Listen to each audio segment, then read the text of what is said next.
What's your name and where are you from? What are you doing and why you got this award and what are the experiences that you are having in World Charity Award ceremony and what advice you are going to give to the people?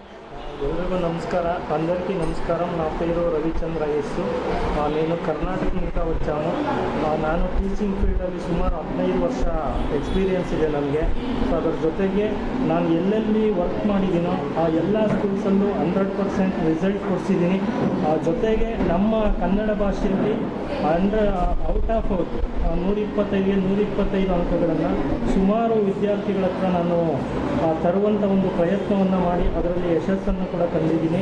So ಈ ಎಲ್ಲ ಒಂದು ಸೇವೆಯನ್ನು ಗುರುತಿಸಿ ಇವತ್ತು world charity awards ceremony ಅವರ ವತಿಯಿಂದ ನನಗೆ national best teacher award ಕೊಟ್ಟಿರೋದ್ರಿಂದ ಭಾಳ ಸಂತೋಷ ಆಗ್ತಾ ಇದೆ.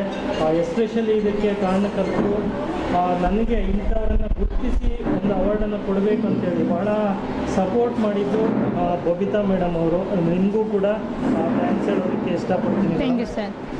ಇಂಥ ಒಂದು ಎಲೆ ಮರೆಕಾಯಿ ಅಂತ ಇರ್ತಕ್ಕಂತಹ ಶಿಕ್ಷಕರನ್ನು ಗುರುತಿಸಿ ಈ ಒಂದು ಅವಾರ್ಡನ್ನು ಕೊಡೋದ್ರಿಂದ ಇನ್ನಷ್ಟು ನಾವು ಬೇರೆ ಏನಾದರೂ ಒಂದು ಸಾಧನೆ ಮಾಡಬೇಕು, ಮಕ್ಕಳಿಗೆ ಒಳ್ಳೆಯ ಎಜುಕೇಷನ್ ಕೊಡಬೇಕು ಅನ್ನುವಂಥದ್ದು ಒಂದು ಫೀಲಿಂಗ್ ನಮಗೆ ಬರುತ್ತೆ. ನೀವು ಈ ಒಂದು ಪ್ರಶಸ್ತಿ ಕೊಟ್ಟಿರೋದಕ್ಕೆ ನಾನು ಯಾವಾಗಲೂ ಕೂಡ ಆಭಾರಿಯಾಗಿರ್ತೀನಿ. ಧನ್ಯವಾದಗಳು madam. Thank you sir. Thank you for your work and your advices. Thank you.